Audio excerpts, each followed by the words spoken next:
Okay, so I just realized something that, like, I was trying to figure out why am I me? And I was thinking about the exact precise origin, time zero, the zeroth moment.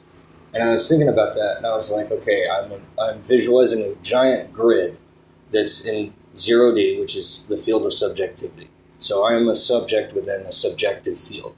Well, just like any field, there's a grid and there are locations, and each location is distinct and cannot overlap other locations. So there's an infinitude of those which exist in the totality of the zeroth dimension. And that comprises all possible subjective locations. And then I realized, but there's only one location per subject. A subject cannot occupy, just like every other field, the inhabitants cannot occupy the same place at the same time.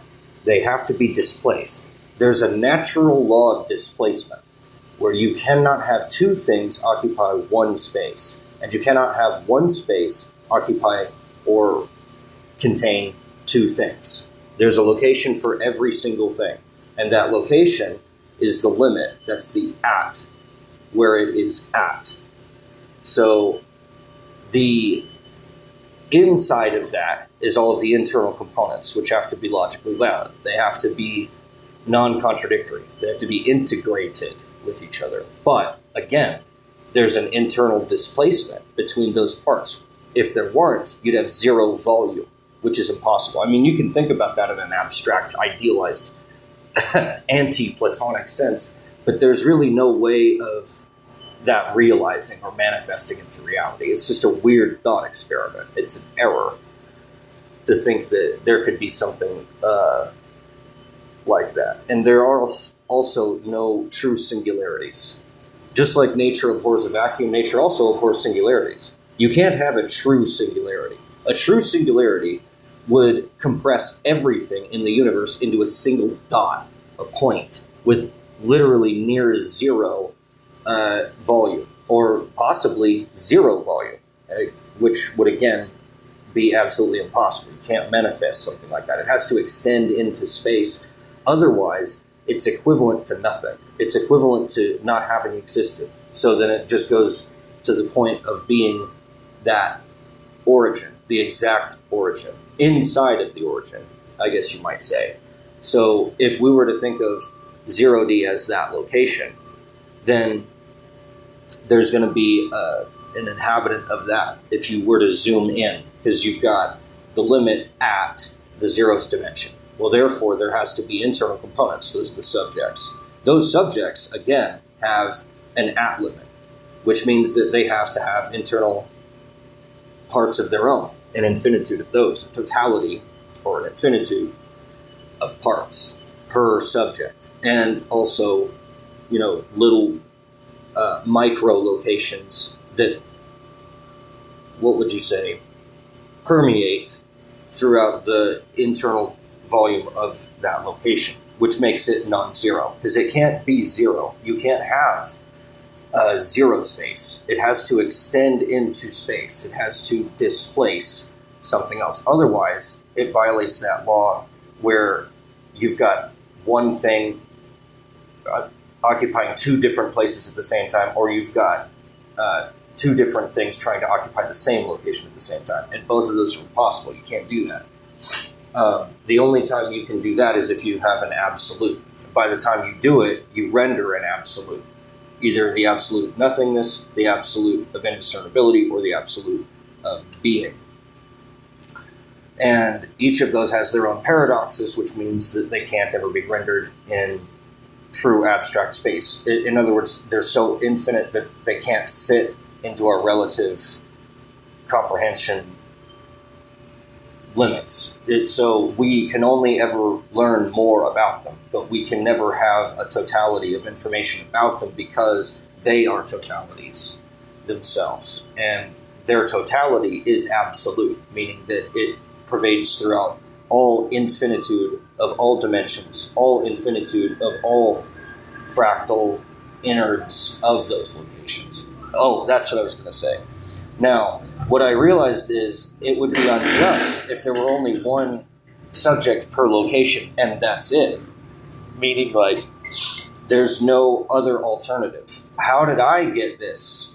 Then I'm winning a lottery against an infinitude of other alternative subjects who could have gotten into this location, but just for some reason didn't. And that's a hell of a cost. That would be unjust.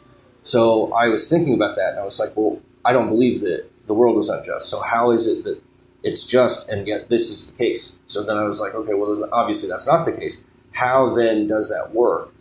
And I realized that each subject is a world unto themselves also, because not only is there a location within 0D, but there's also then locations inside that location that have to voluminously permeate throughout it to make it non-zero, so that it actually extends into some space, even though it's an infinitesimal, even though it's a point on a point, literally.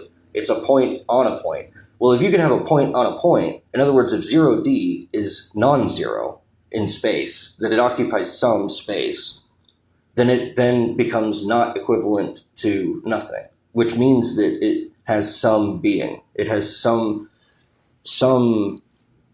substance, whatever you want to call that, reality to it.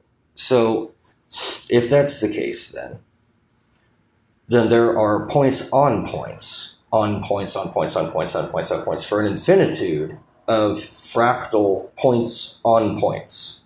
And that is what makes up of my being, my subject. So if that's the case, then I am a totality of an infinitude of micro subjects. So then what is a micro subject? So that's the infinite number of quote unquote alternative subjects.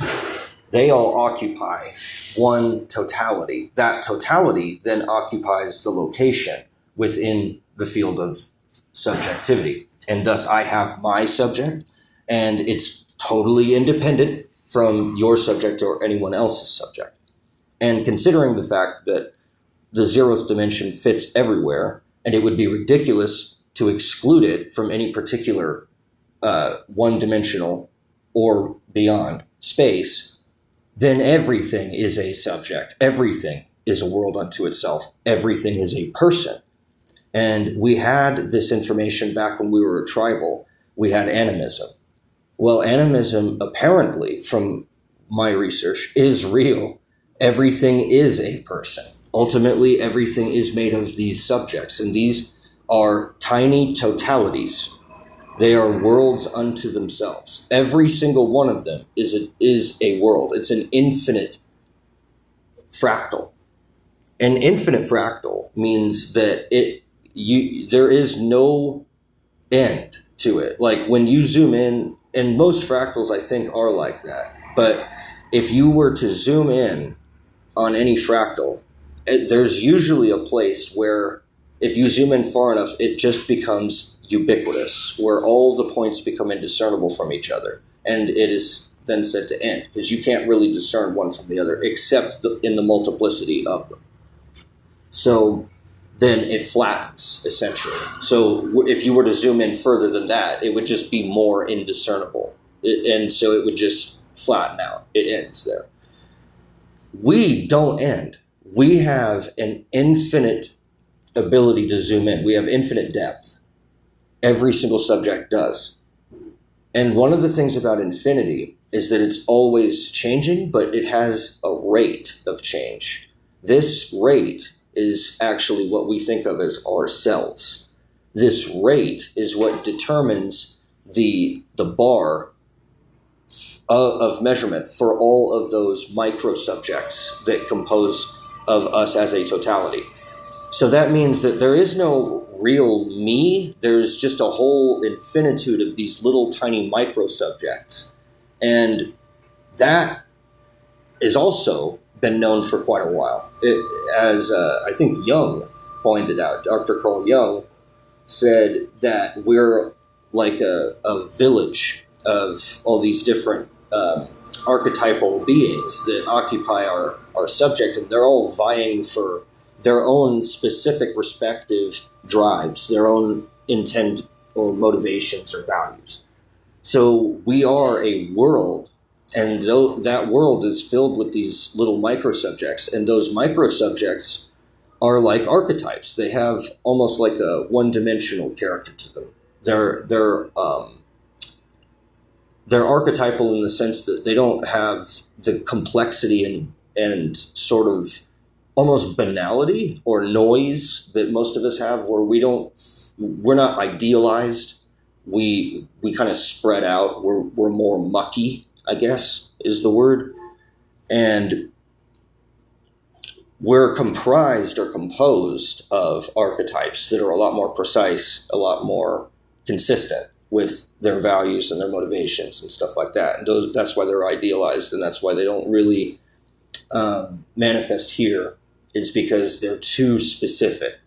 But if you think of yourself as a totality, then you're not specific, you're generalized. And then you're like that point on that flatness of that fractal where all the other points that are around you are basically interchangeable with you. And at that level, we are all equal under God, yeah. But what I'm getting at is there's a skin, I guess you'd call it, a self, a subject, a person. But that person is just the skin which composes an entire world that no one else can get into. There's no subject that can penetrate another subject and actually be a microsubject in their world. I can't go to your world, and you can't go to mine. And our microsubjects have never met and will never meet, unfortunately. The only thing that touches anything else is the skin. It's our person, our subject. So those can connect, but they don't penetrate each other. Their micro worlds or their micro subjects don't ever like go back and forth or immigrate in between each other or colonize each other or anything like that.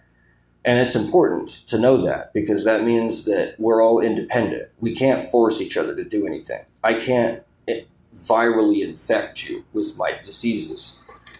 What I can do is I can touch you on the outside, your skin, but I can't ever like somehow jump inside your body and grow inside you. That just doesn't happen. Every subject is sacred. Every subject has its own unique edge, its own limits, and its own boundaries. And you can't ever pass through that. And I'm not saying that that's an ethical guideline. I'm saying it's a fact. You can't do it. There is no such thing as doing it.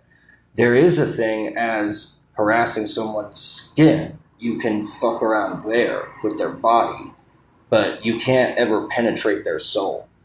So the way that someone views whatever is happening to their body is technically totally independent. It is then technically possible to transcend any physical problem or, issue, pain, and transcend beyond that and just not feel it and have it not affect you at all. But trying to get to that point requires a severance of the soul and possibly even the mind from the body, at which point you would be dead, because your body can't be severed from your mind and your soul without it losing its animation. And that animation is the infinite fractal that I was talking about, the infinite depth. That means that you can't ever predict exactly what its internal parts are doing or what its internal parts are even composed of or how they really are. So we can never know that. We can start to see their skin, right? And we can start to map that out. But being that is a totality in and of itself, even that is impossible to completely map. You can have generalized patterns, but you would never be able to find every single crevice and trough or crest of every deviation in their surface area. It's like a fingerprint.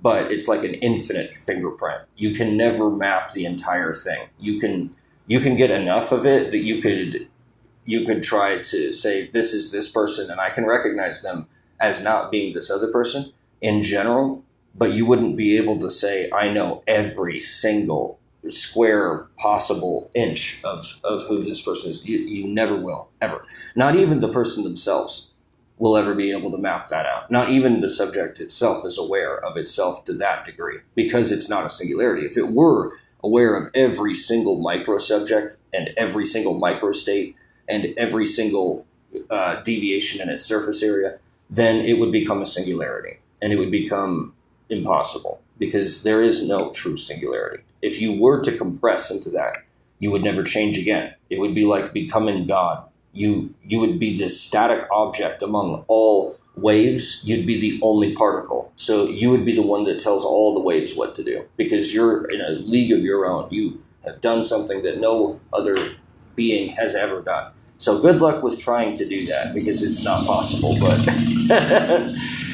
that's the dream, right? Everybody's always trying to do it. The more that you know about yourself, the more that you can predict what other people are like too, because we're all equals. We all have to occupy that location, our respective locations within 0D. So you know that there's a multiplicity of other subjects out there, because you're a subject and you're not God. So therefore there must be a multiplicity of other people that are like you. Only God stands alone. That's the only being that exists just unto God's self, that there are no equals to. There's just the one God. And there's a lot of stuff like that is really strange to find in this theory, because it's just pure deductive logic. It's not handed down as some weird subjective intuition. It's just a deductive. I'm almost willing to call it a fact, but it isn't a fact. It's something that is very recognizable. Like I was saying about the infinite fingerprint, I can tell one from another, but I can't map out the whole thing. I would never be able to draw it for you, but I could give you a symbol of it that generalizes it, that approximates it. And that's kind of what knowledge is it's like that. It's a symbolization of something, so that you recognize the symbol, and you recognize then the relationship between that symbol and what it's referring to. It's referent.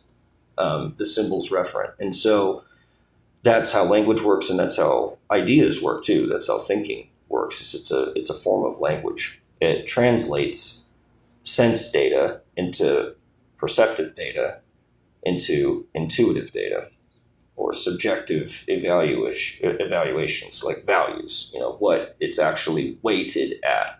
Because if it weren't weighted, it would all be equalized, and then there would be no emotions, and there would be no difference between rain and sunshine. It'd all be the same shit.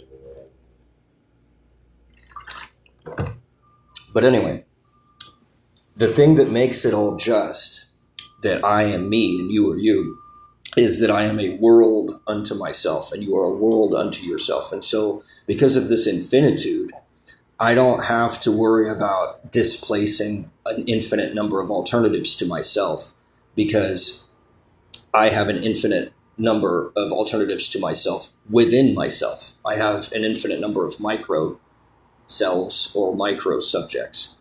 And because it's an infinite number of micro subjects, then I could have a micro subject for every alternative subject, meaning that all of those infinite other subjects that could have occupied my location, were I a singularity, I would have displaced them. But because I'm an infinite fractal, I can fit them inside myself as micro subjects, because there's a correspondent symbolization of them in me. So I can use a symbol to compress, I guess albeit artificially, compress all of those subjects into representations of subjects. And those are micro subjects. And so those micro subjects can then become infinite, and that then allows for all of those people that would have otherwise been able to have been born but weren't because I was, kind of a thing happening. So just because then the subject as a totality takes this particular location, it doesn't take that location away from anyone else, because there's an infinite depth to it. So it can fit an infinite number of people inside of itself because it's infinite. So it doesn't have a limit. It doesn't have an edge in that way. So it has infinite depth. It has infinitesimal, it has an infinite capacity for depth, So each subject, while it is an infinitesimal, every infinity is of a different size to another. So you can relate one infinitude to another. For example, there's an infinite number of natural numbers, 1, 2, 3, 4, 5, 6, 7, 8, 9. And there's also an infinite number of even numbers, 2, 4, 6, 8. And you might call 0 an even, depending on how you do that. I don't call it exclusively even, but you could argue that it is. In which case it would be 0, 2, 4, 6, 8, etc. But 0, 2, 4, 6, 8 or 2, 4, 6, 8 is shorter than 1, 2, 3, 4, 5, 6, 7, 8, 9. But yet they're both infinite in the sense that they go on forever. You never get to the end. But yet they're two completely different sizes. And so infinitude doesn't necessarily mean what most people think it means. It doesn't mean that that it's the absolute infinity. It doesn't mean that it's an absolute totality. It just means that it's a specific type of totality. It's a specific type of total world. And because it's a total world, it includes an innumerable number of inhabitants. Sort of like a little mini absolute totality among other little mini absolute totalities. And so then I call those relative totalities. So you've got a relative totality of even numbers, you've got a relative totality of all numbers, and those two are of different number of components, different number of elements. They're two different sizes. So in that way, each of them can be distinguished from each other, even though they're all totalities.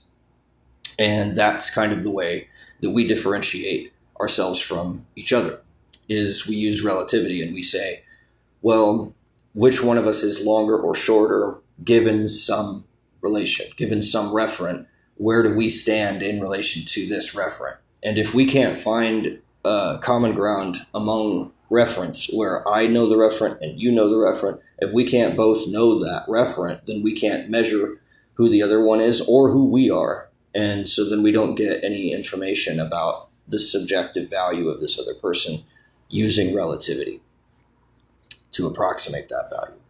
And the number of those, the more that I do that, the greater the resolution that I have of your surface area, your skin. I don't ever get anywhere past that, though. I cannot discern what is within a subject, but I can discern what is at their surface area. And then I can use that information about their surface area to assume whatever their microstates are. I can assume what the other person's subjective state is, what their emotions are, what they feel like, what they're going through. But I can never know that, like viscerally. I can't feel it. There's no such thing as a true empath. That just does not happen. I'm sorry, but it just doesn't. You can't access someone's insides.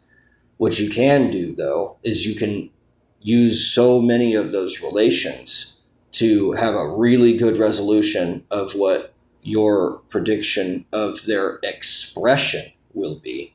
But what their impression upon their own souls is, you'll never know. You will only ever know what their expression is, what they express as an emotion. And you use those expressions to then assume what their impression is, but you don't know. There is no way of knowing. That's why there are so many people out there that end up becoming sociopaths and believing that those subjects are dead, that there's no one home, that they're just an object. They're just this body that floats around and does stuff, but there's no one home inside there. A lot of people believe that, and you can always believe that because there's no way of knowing if there are any components inside that subject or if it's hollow. It could be hollow for all you know. You never know. You don't know what the depth is of that soul. It could be near zero, at which point, like I was saying, they're dead and hollow, and they're just some robot object thing, which I think those are the souls of objects. Those are the souls of rocks and, water droplets and stuff like that. Photons, rays of sunshine, those things have souls that are so shallow that they don't express anything other than just this really simple physical objective form. The consistency of a physical substrate. That's about it. Pure skin, in other words, skin deep, very superficial.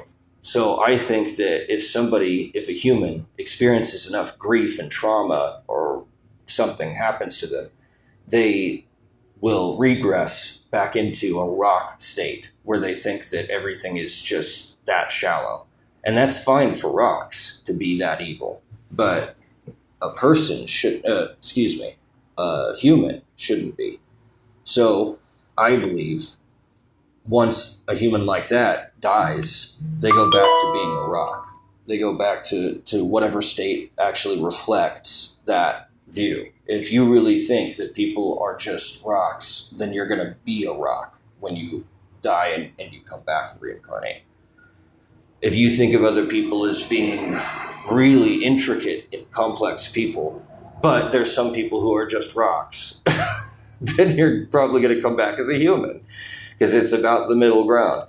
But if you could get to a point where you can start seeing the infinite in every single person, regardless of how rock-ish they are, that that somewhere in there's an infinitude of at least the capacity for death. While that might not be realized in that moment, it is latent. It is possible for that person to grow. Everyone can. How did they get up to where I am? Unless by being at least relatively the same size as me, that fits in the same league as I do. While they might not be exactly as big as me, they might be relatively the same. So that means we are never that far apart. We're never that different from each other. We're pretty much the same. But the differences that we have are self-imposed. We impose limits upon ourselves, and we impose limits upon other people. And we say, you can't cross this, you can't cross that, you can't do this, you can't do that, you can't be like that. And that compresses the person into a more manageable set of behaviors, expressions, and impressions. And it does mold the person, but not directly. It molds them indirectly because it tells them where the boundaries are, but it doesn't tell them exactly where to be. It just says, don't be over there, but it doesn't say, be over there, or be over here. It doesn't say, be over here. It just says, don't be over there. It doesn't say, you have to go home. It says, I don't care where you go, but you can't stay here. That's kind of how those limits stand with people. So, and all subjects and everything really, because everything's ultimately made out of subjects. That's how everything works. But your boundaries are not going to be the same as somebody else's. And the reason that we have to respect each other's boundaries ethically, which is what most people are hearing when I say that, the reason that we have to do that is because it's a reflection of the fact that it's impossible for me to penetrate past your skin. I can only know what your expressions are. I can never know what your internal states are.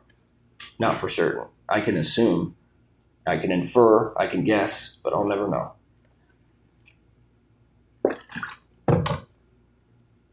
And that's all part of the same structure of subjectivity. It's why I'm me and you're you, is because I chose to look at the world the way that I choose to look at it, and you chose to look at the world the way that you choose to look at it. And by making these choices, we occupied our origin at the very beginning of time. All the souls that could ever exist within that space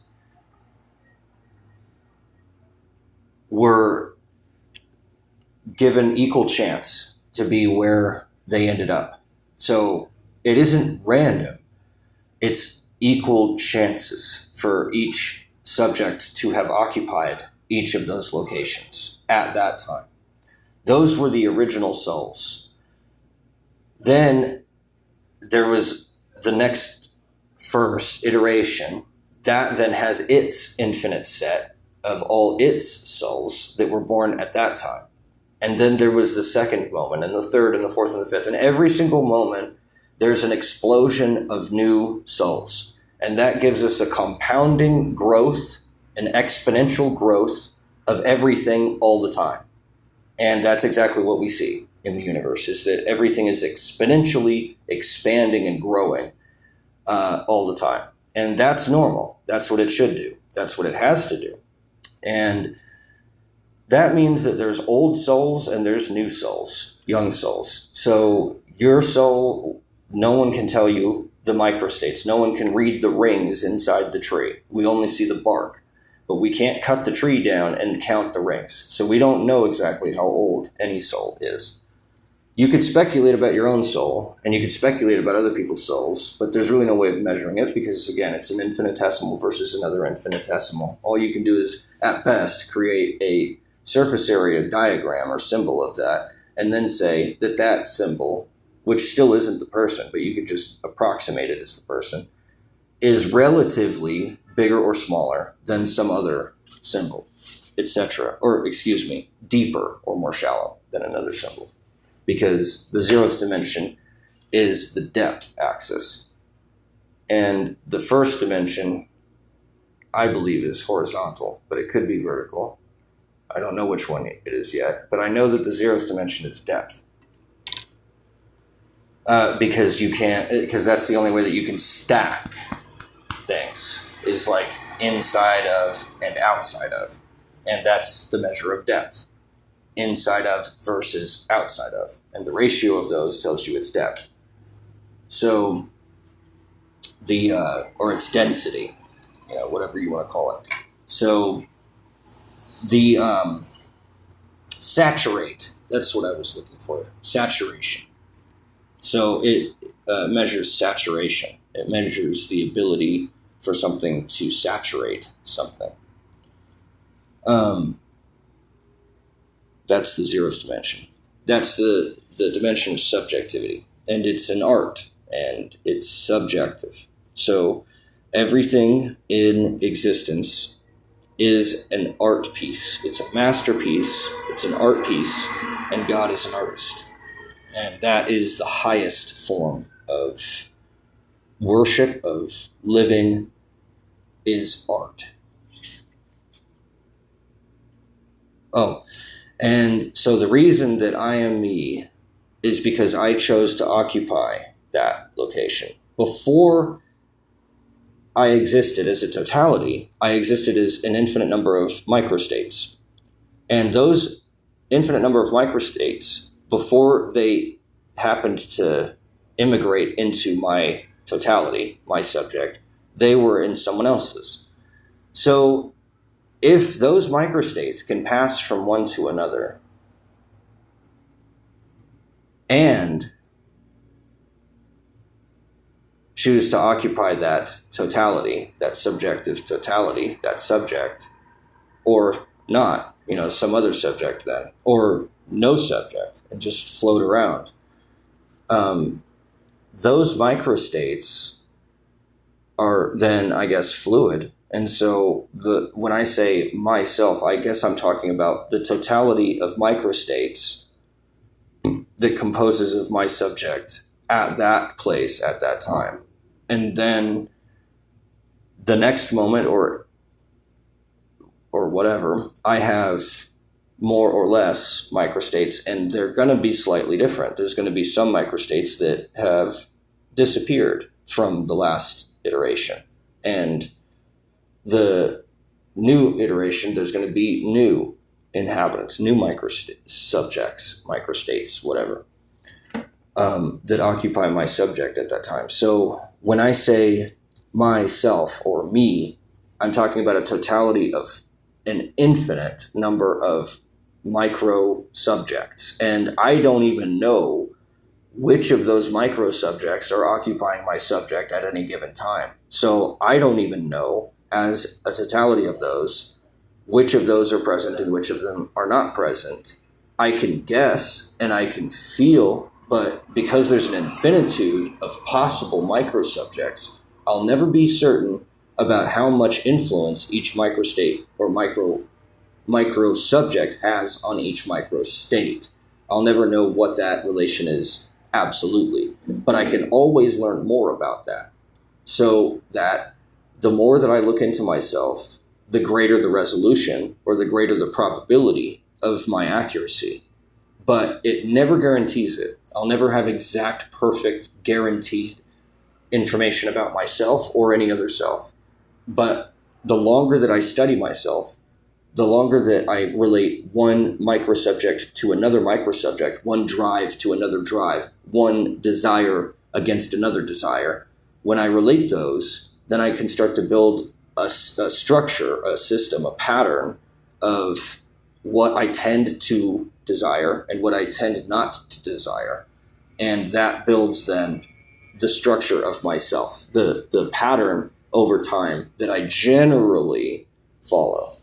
And that is who I am. I'm like a pattern of probability states of these microstates, of a totality of those microstates, which is composed of microsubjects, an infinite number of microsubjects. So the reason that I am me right now, then, is because of the structure, the pattern, the consistency of these microstates in relation to the microsubjects which cause those or experience those. And because I keep having these experiences, I build a pattern of myself, and I say, I react in this way. I approach existence like this because I went through that.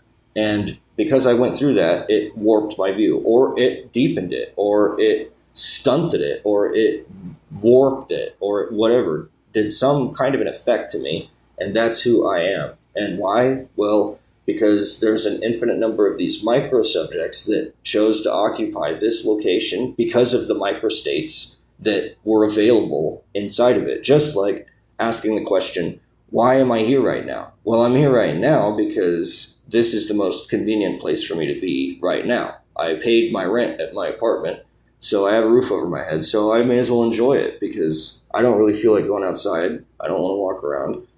And so I'm here. And so that's why I'm here. And so I will more or less approximate the general reasoning as to what it is that I'm doing at any given moment. If I regress that all the way back to the beginning, why was I born, or why was I ever here, then that question is the same as asking why am I here right now, except it's applied to my origin, where whichever iteration I was apparently born into, which might have been 38 years ago, or 39, I guess, at this point, because of, the way that we count our age from our birth and conception, which is 9 months difference between the two. I personally think I was born at my conception. When I became a zygote, I think that's when my soul appeared. And if you think about the totality, and if you think about those microstates, that makes sense. So then the microsubjects that were in my dad's sperm and the microsubjects that were in my mom's egg combined and became one.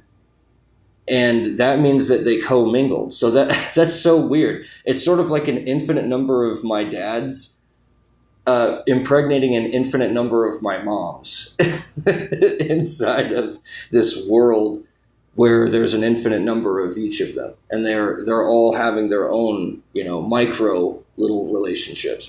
That's so weird.